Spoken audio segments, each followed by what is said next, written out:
A very, very complex infrastructure project for Silverdale. It's been in the making for decades, way before me. In the decades, it's been working and working and working, but it's here today.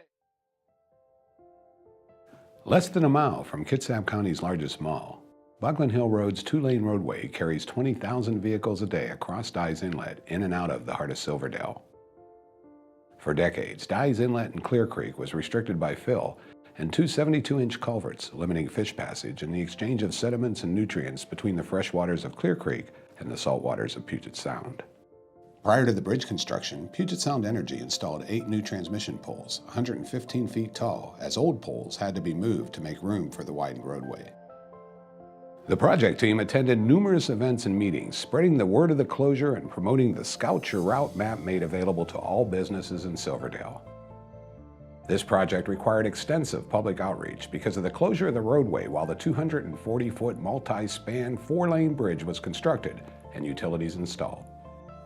Our outreach staff that created publications, spreading information, and the day that we closed the road, we had 3 phone calls. 20,000 cars used to cross the estuary. We had 3 phone calls the day we closed the road. During this project, people had to change their routes and change their lives. God knows the Christus Shores residents saw some disruption, but now you're going to see faster and easier service when we drive on this stretch of road.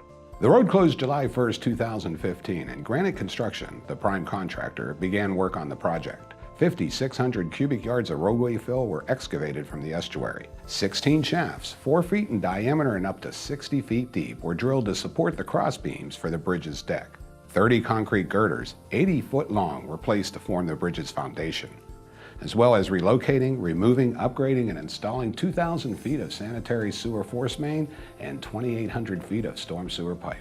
What you can't see is what's in the ground, and that's a good thing. That's buried, and that was the biggest challenge we had on this job. We know better now. This was not a bridge project. It was a utility replacement project with a bridge. Communication utilities also used the opportunity to upgrade and relocate their lines. This included 2,100 feet by Kitsap Public Utility District, 1,900 feet by Wave Broadband, and 2,100 feet by Unite Private Networks. CenturyLink raised and moved 400 feet of fiber optics duct bank. This required extensive coordination during design and construction. Puget Sound Energy installed 9,200 feet of conduit, and over 6,000 tons of asphalt were laid to construct the new roadway. New traffic signals were installed at the Mickleberry Road intersection and at the Clear Creek Trail crossing, along with new streetlights and street furniture.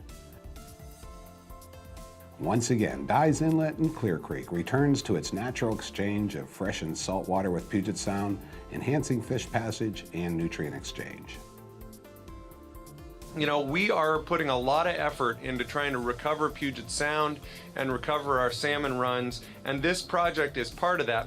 It's nice to be able to have a project that marries that economy with the ecology of it, and being able to open up and remove those 72-inch culverts from the estuary and allow a better tidal flow is just the right thing to do on so many different levels. We'd like to kind of center on the salmon and this estuary and the ecology of this place. It's a very important place in the history and culture and heritage of the Squamish tribe. These natural features are important to our native culture and to the history of Kitsap County, right here in Silverdale. From the estuary exchanging fresh and salt water and providing habitat that can, again, support the healthy functions of Dyes Inlet and therefore Puget Sound. We have forever changed the waterfront look for the people that shop here, live here, make their trip to the doctor. I am very proud of what we, the team, have accomplished and are leaving for the community to use. After 13 months of the proposed 14-month closure, the road and the bridge were officially opened on July 22, 2016. Over 100 Christus Shore residents, a senior living community located in the middle of the project, along with a few hundred local residents and officials, attended the ribbon-cutting ceremony and were among the first to walk across the new bridge. an interpretive kiosk beautifully crafted by local artist Lisa Sterrett, and the new overlook areas were installed at the east end of the bridge, creating a place where residents can pause to enjoy the view and learn about the estuary and Clear Creek. It's the largest transportation project in the history of the county public works department, the largest project in the history of the county.